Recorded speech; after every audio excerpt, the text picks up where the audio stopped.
بسم اللہ الرحمن الرحیم الحمد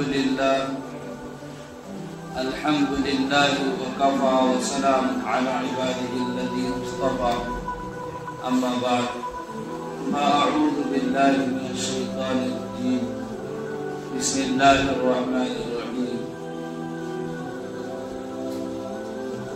انا انزلناه فی لیلۃ القدر وما أدراك ما ليلة القدر ليلة القدر خير من 1000 شهر تنزل الملائكة والروح فيها بإذن ربهم من كل أمر سلام هي حتى مطلع الفجر صدق الله العظيم.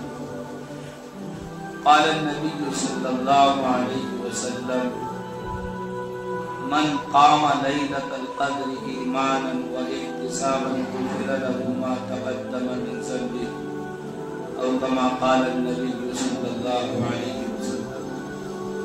دوستو بزرگو اور میرے دینی ایمانی بھائی، اللہ تعالیٰ نے ہم سب کو رمضان کا قیمتی مہینہ عطا فرمایا اور اس مہینے میں جو خاص اشرا ہے، آخری اشرا، وہ بھی عطا فرمایا. ان تو پورا رمضان بابرکت ہے، مقدس ہے، محترم ہے.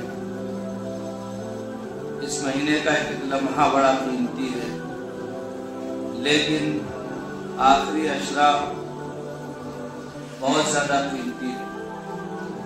اللہ کے نبی صلی اللہ علیہ وسلم یوں تو ہمیشہ پورے سال بہت زیادہ عبادت کیا کرتے تھے، لیکن رمضان کا مہینہ آنے والا ہوتا تھا پہلے ہی سے عبادت کے لیے تیار ہو جاتے تھے، اور جب رمضان آ جاتا تو عبادت کے لیے کمر کسیاں کرتے تھے، اور جب تک عید کا چاند نہیں دکھ جاتا تھا گھر تشریف نہیں لے جاتے. عبادت میں بہت زیادہ انہماک ہو جاتا تھا. حضرت عائشہ رضی اللہ عنہ فرماتی ہیں کہ حضور صلی اللہ علیہ وسلم جتنی محنت اور جتنا مجاہدہ آخری عشرے میں کیا کرتے تھے اتنا کبھی نہیں کرتے. پورا اپنے آپ کو عبادت میں لگا دیتے تھے، اور آخری عشرے میں آپ ہمیشہ اعتکاف کیا کرتے تھے، اور عبادت میں انہماک ہوتا تھا اور بالکل یکسوئی ہو جاتی تھی. جبکہ آپ شارع تھے، بہت ساری ذمہ داریاں آپ کے سر پر تھیں. ان ساری ذمہ داریوں کے باوجود اور اتنے بڑے مقام اور مرتبے کے باوجود آپ اپنے آپ کو ایک عشرے کے لیے اللہ کے در پر ایک صالح بندہ بن کر، بندگی کا حق ادا کرنے والا بندہ بن کر پڑھ جاتے. کبھی بھی آپ نے اپنی زندگی میں آخری عشرے کا اعتکاف نہیں چھوڑا. ایک مرتبہ ایک غزوے میں جانے کی وجہ سے اعتکاف چھوٹ گیا تھا. معمولی بہانہ نہیں تھا، بلکہ بہانہ نہیں، کوئی معمولی کام نہیں تھا.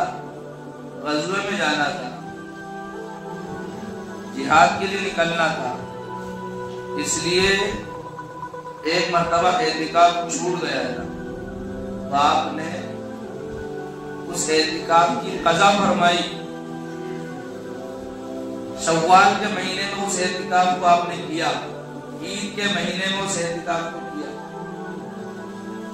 اور آپ نے اپنی عمر کے آخری سال میں 20 دنوں کا اعتکاف فرمایا. یہ سب کیوں تھا؟ اس لیے تھا کہ اس مہینے کے اندر ایک رات ہے اس کو شب قدر کہا جاتا ہے۔ اس رات کی عبادت کسی طرح حاصل ہو جائے اس لیے آپ اعتکاف کیا کرتے ہیں۔ شب قدر کو تلاش کرنے میں بہت زیادہ کوشش کیا کرتے ہیں، اور جیسا کہ مختلف روایات ہیں، حدیثیں ہیں، جن کی وجہ سے علماء کے درمیان، ائمہ کے درمیان اختلاف ہے۔ آپ صلی اللہ علیہ وسلم پورے سال عبادت میں کوشش کیا کرتے، ہمیشہ آپ تہجد پڑھتے تھے، کبھی بھی آپ کی تہجد نہیں چھوٹی، الا مشکل کسی عذر کی وجہ سے، سفر کی وجہ سے چھوٹ گئی ہو مستثنا، ورنہ آپ ہمیشہ تہجد پڑھتے تھے، اور نبیوں پر تو تہجد فرض ہوتی ہے، پڑھتے ہی ہیں۔ عام دنوں کی عبادات کا یہ معمول تھا کہ آپ نفلوں میں بہت زیادہ کوشش کرتے تھے۔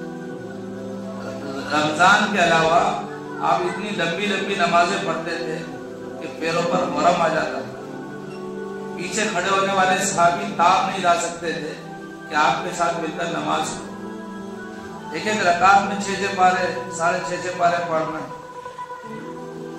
اور آپ کا پڑھنا آج کے پڑھنے والوں کی طرح نہیں تھا کہ آدھے گھنٹے میں 1 سپارہ ہو جائے اور دامن جھاڑ کے بعد چلے جاؤ۔ کسی کا رکوع ہوا، کسی کا سجدہ ہوا، کسی نے سنا، کسی نے سمجھا، تو کسی نے کچھ نہیں سمجھا اور یہ باہر ہو گئے، اور ان کو شاباشی دی جاتی ہے، بہت اچھا سنایا۔ ایسا پڑھنا نہیں تھا، اور اطمینان سے، سکون سے، ٹھہر ٹھہر کر قرآن کے پڑھنے کا جو حق ہے اس کو ادا کرتے ہوئے آپ پڑھتے تھے۔ تو اس پڑھنے میں بہت زیادہ وقت لگتا ہے۔ رات کا اکثر حصہ آپ عبادت کیا کرتے تھے، یہ عام دنوں کی بات ہے۔ رمضان میں آپ اندازہ لگا لیجئے کہ عبادت میں کتنی زیادہ زیادتی ہوگی کہ آپ نے بستر پر جانا چھوڑ دیا، اور پھر آخری جو رات رہتی تھی جس کو چاند رات ہم کہتے ہیں، جس میں ہم لوگ کٹنگ کروانے جاتے ہیں، اور ماشاءاللہ وہ لوگ جنہوں نے نہ روزہ رکھا نہ تراویح پڑھی، وہ لوگ داڑھی بنوانے جاتے ہیں، اس لیے کہ اصل حقدار تو وہی ہے عید کے ماحول کے حساب سے۔ نبی صلی اللہ علیہ وسلم نے فرمایا، جس نے رمضان کی آخری رات میں یعنی چاند رات میں، جس کو لیلۃ الجائزہ کہا گیا ہے، اس رات میں جس نے عبادت کی، ایسے دن جس دن سب پر موت طاری ہو جائے گی، لوگ مر جائیں گے، ایسے لوگ زندہ رہیں گے، یعنی ان کے دل زندہ رہیں گے جس دن لوگوں کے دل مر جائیں گے۔ قیامت کے دن ان لوگوں کے دل زندہ رہیں گے، ورنہ قیامت کا دن بڑا ہولناک دن ہوگا، لوگ حواس باختہ ہو جائیں گے، وہ بھول جائیں گے کہ کہاں ہیں۔ ایک حدیث ہے، حضرت عائشہ رضی اللہ تعالیٰ عنہ روایت کرتی ہیں کہ نبی صلی اللہ علیہ وسلم نے فرمایا، قیامت کا دن جس دن لوگ قبروں سے اٹھائے جائیں گے اور میدان حشر کی طرف جمع کیے جائیں گے، اس وقت لوگ بالکل برہنہ ہوں گے، بے لباس ہوں گے، جسم پر لباس نام کی کوئی چیز نہیں ہوگی۔ اما عائشہ فرماتی ہیں، یا رسول اللہ بڑی شرم آئے گی، لوگ ایک دوسرے کو دیکھیں گے۔ تو آپ نے فرمایا کہ عائشہ وہ نفسی نفسی کا دن ہوگا، وہاں کسی کو اتنی فرصت نہ ہوگی کہ کوئی کسی کی طرف دیکھے، وہاں تو ہر انسان اپنی فکر میں ہوگا کہ آج میرا کیا ہوگا، آج میرا کیا ہوگا۔ جس دن لوگ حواس باختہ ہوں گے، لوگوں کے دل مر جائیں گے، اس وقت اس دن یہ لوگ جو آخری رات میں جس کو لیلۃ الجائزہ کہا گیا ہے، اس رات میں عبادت کرنے والوں کے دل زندہ ہوں گے، وہ بے فکر ہوں گے، اطمینان سے ہوں گے، فرحت و شادمانی کے ساتھ ہوں گے، عرش الہی کے سائے میں ہوں گے۔ تو پھر شب قدر تو اس سے بھی بڑی عبادت کی رات ہے۔ نبی اکرم صلی اللہ علیہ وسلم نے جب یہ ذکر سنا، بنی اسرائیل کا تذکرہ سنا کہ بنی اسرائیل میں ایسے ایسے لوگ گزرے ہیں جن کی عمر 1000 سال، 700 سال، 500 سال، 300 سال کی عمر ہے، لمبی لمبی عمریں ہیں۔ ایک عابد کا تذکرہ ہوا کہ وہ رات میں رات بھر عبادت کرتا ہے اور دن میں جہاد کے لیے چلا جاتا ہے۔ 1 سال تک اس کا 1000 سال تک وہ یہ کام کرتا رہا۔ کتنے؟ 1000 سال تک۔ بعض روایتوں میں 1000 مہینوں تک وہ یہ کام کرتا رہا۔ تو نبی صلی اللہ علیہ وسلم کو بڑا اس بات کا احساس ہوا کہ ہماری عمر تو کم ہے، میری امت کی عمریں تو بہت کم ہیں، اس حساب سے تو میری امت پیچھے رہ جائے گی، زیادہ اعمال نہیں ہوں گے اس کے خاطر۔ ایک مجاہد کا تذکرہ ہوا جس نے 1000 مہینوں تک مسلسل جہاد کیا اور اس نے ہتھیار نہیں ڈالے۔ آپ نے سنا، صحابہ نے سنا، صحابہ نے حیرت کے ساتھ کہا یا رسول اللہ ہماری عمر تو کم ہے، ہم کیسے مقابلہ کریں گے ان امتوں کا، ہم تو اعمال میں پیچھے رہ جائیں گے۔ تو آپ نے فرمایا، اللہ تعالیٰ نے ارشاد فرمایا، سورہ والقدر نازل فرما دی کہ ہم نے تمہیں ایک رات عطا فرمائی ہے جس کو شب قدر کہا جاتا ہے۔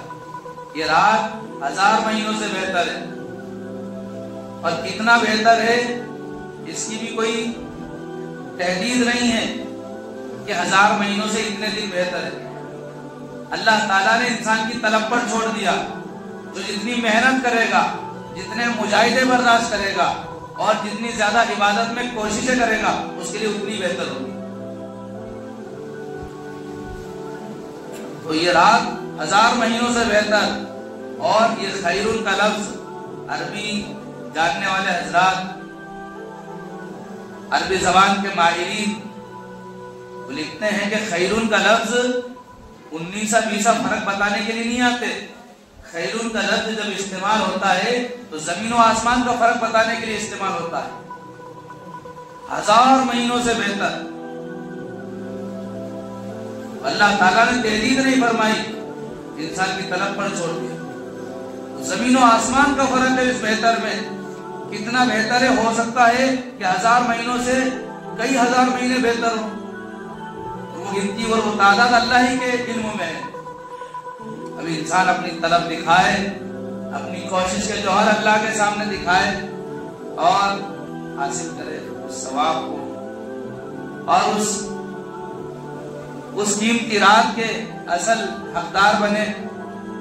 قدر کے معنی مفسرین نے الگ الگ بیان کیے ہیں۔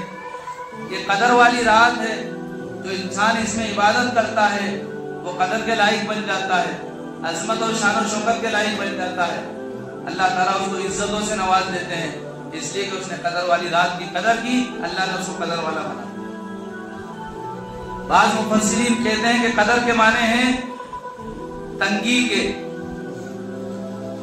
کہ اس رات میں اتنے فرشتے نازل ہوتے ہیں کہ جن کا شمار نہیں کیا جا سکتا، ان کی تعداد اور ان کی زیادتی کی وجہ سے زمین میں جگہ کم پڑ جاتی ہے، تو یہ زمین اپنی وسعت کے باوجود کم ہو جاتی ہے، اتنی تنگی ہو جاتی ہے، اس لیے کہا کہ تنگی والی رات ہے، یعنی فرشتے بھی اتر رہے ہیں اس انسان کے استقبال میں، اور اتنے اتر رہے ہیں کہ زمین میں جگہ باقی نہیں ہے، اس لیے کہا تنگی والی رات ہے۔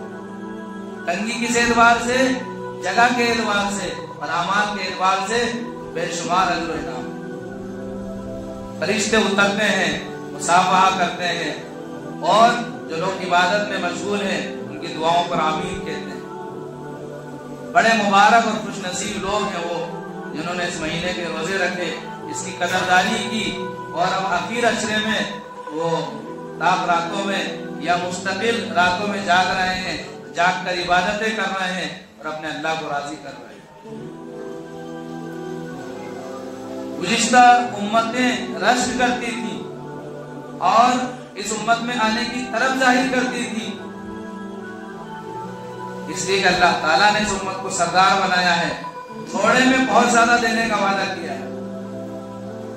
تو ہمیں اپنی قیمت کو پہچاننا چاہیے، اپنی قدر کو پہچاننا چاہیے، اپنی عظمت کو پہچاننا چاہیے اور اپنی اشرفیت کو پہچاننا چاہیے کہ اللہ تعالیٰ نے ہمیں تمام مخلوقات میں اشرف بنایا ہے، حضرت انسان بنایا ہے اور انسانوں میں بھی افضل بنایا ہے کہ ہم ایک رب کو ماننے والے، ایک اللہ کو ماننے والے، ایک قرآن پر ایمان رکھنے والے۔ دنیا میں وہی انسان سب سے اچھا ہے، وہی انسان سب سے برتر ہے جو اللہ کو رب مان کر زندگی گزارتا ہے۔ واحد یہ انسان، یہ ایمان والا ایسا ہے جو اللہ کو رب مان کر زندگی گزارتا ہے، اور ان میں بھی وہ سب سے افضل ہے جو اللہ سے ڈر کر زندگی گزارتا ہے۔ اور جس انسان میں اللہ کا ڈر نہیں ہو اس کو وہ گناہ سے روک نہیں سکتا، نیکیوں پر وہ آمادہ نہیں ہو سکتا۔ اللہ کا ڈر ہی ہے جو انسان کو گناہوں سے بچاتا ہے اور نیکیوں کو ابھارتا ہے۔ بزرگوں کے اقوال ہیں کہ اس مہینے کا فائدہ اور اس مہینے کی خاص علامت یہ ہے کہ جس انسان میں قوت برداشت پیدا ہو جائے سمجھ لو اس نے رمضان کا حق ادا کر دیا۔ جس میں قوت برداشت پیدا ہو جائے سمجھ لو اس نے رمضان سے بہت کچھ سیکھ لیا۔ رمضان کی رحمتیں اور نعمتیں اس کے اوپر برس گئی جو قوت برداشت حاصل کر لے، ناگواریوں کو برداشت کر لے، تکلیفوں کو برداشت کر لے، راحت اور آرام کو تج دے اور اللہ کو راضی کر لے۔ بڑے مبارک لمحات ہیں، بزرگوں غور کرو، بھائیوں غور کرو، زندگی کا دھارا بڑی تیزی سے بہہ رہا ہے، زندگی کو دوام نہیں ہے، زندگی کو کوئی روک نہیں سکتا اور زندگی ہمیشہ بھی نہیں رہے گی، زندگی اپنے سفر پر جاری ہے اور اللہ تعالیٰ نے زندگی دی ہے ابتلا اور آزمائش کے لیے، اور ابتلا اور آزمائش میں جو کامیاب ہو جاتا ہے اس کے لیے اللہ تعالیٰ نے بڑے بڑے عہدے رکھے ہیں۔ اللہ تعالیٰ نے کسی نبی کے ساتھ اس امت کو نہیں جوڑا، اللہ تعالیٰ نے ہر چیز میں اس امت کو تعلیم دی، حکم دیا کہ تمہارے لیے نمونہ آخری نبی صلی اللہ علیہ وسلم ہے، محمد صلی اللہ علیہ وسلم کی ذات میں تمہارے لیے نمونہ ہے، جیسا وہ کر کے گئے ہیں، جیسا ان کے صحابہ نے کیا ہے اسی طرح زندگی گزارو گے تو کامیابی ہے۔ کسی کا طریقہ نہیں چلے گا، کوئی نمونہ نہیں ہے سوائے محمد صلی اللہ علیہ وسلم، لیکن اللہ تعالیٰ نے ابراہیم علیہ السلام کو اس امت کے ساتھ جوڑا ہے۔ کیوں؟ اس لیے کہ ان کی قربانیاں زیادہ تھیں۔ محمد صلی اللہ علیہ وسلم سے، ہم سب کے نبی سے زیادہ قربانیاں کسی کے نہیں، لیکن وہ قربانیوں میں پڑے ہوئے تھے اور انہوں نے عشق الہی کا صحیح حق ادا کیا تو اللہ تعالیٰ نے اس امت کے ساتھ جوڑا۔ بعض موقعوں پر ان کی سنت پر عمل کرنے کی تعلیم دی ہے، حالانکہ اصلاً تو ہم اپنے ہی نبی کے طریقے پر چلتے ہیں، لیکن اپنے نبی کے طریقے پر چل کر ان کے طریقے پر بھی عمل ہو جاتا ہے۔ مختصراً یہ کہ ہم قربانی کرتے ہیں اس لیے کہ ہمارے نبی نے کیے، ہمارے نبی نے اس لیے کیے کہ انہوں نے کیے۔ اگر ہمارے نبی نہیں کرتے تو ہم بھی نہیں کرتے۔ جیسے ختنہ کا معاملہ ہے، ختنہ کو ہمارے نبی نے سنت قرار کیا تو اس کو کرتے ہیں، کرواتے ہیں۔ بہرحال میں بتانا چاہ رہا ہوں کہ اللہ تعالیٰ نے ان کو بڑے عہدوں پر فائز کیا۔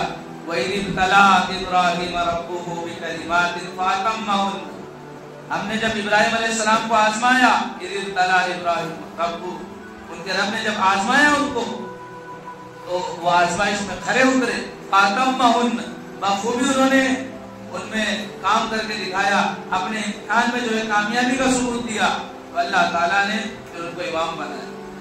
وَقَالَ إِنِّي جَاعِلُكَ لِلنَّاسِ إِمَامًا، اللہ تعالیٰ نے پھر امام بنایا ان کو، اللہ تعالیٰ نے اس امت کو تو سردار بنایا ہے اور اس امت کے لیے امامت کا وعدہ ہے۔ وَعَدَ اللَّهُ الَّذِينَ آمَنُوا مِنكُمْ وَعَمِلُوا الصَّالِحَاتِ لَيَسْتَخْلِفَنَّهُمْ فِي الْأَرْضِ كَمَا اسْتَخْلَفَ الَّذِينَ مِن قَبْلِهِمْ وَلَيُمَكِّنَنَّ لَهُمْ دِينَهُمُ الَّذِي ارْتَضَىٰ لَهُمْ وَلَيُبَدِّلَنَّهُم مِّن بَعْدِ خَوْفِهِمْ أَمْنًا، کہ اللہ تعالیٰ نے وعدہ کیا ان لوگوں سے جو ایمان لائیں اور نیک اعمال کریں، زمین کی خلافت ان کو عطا کی جائے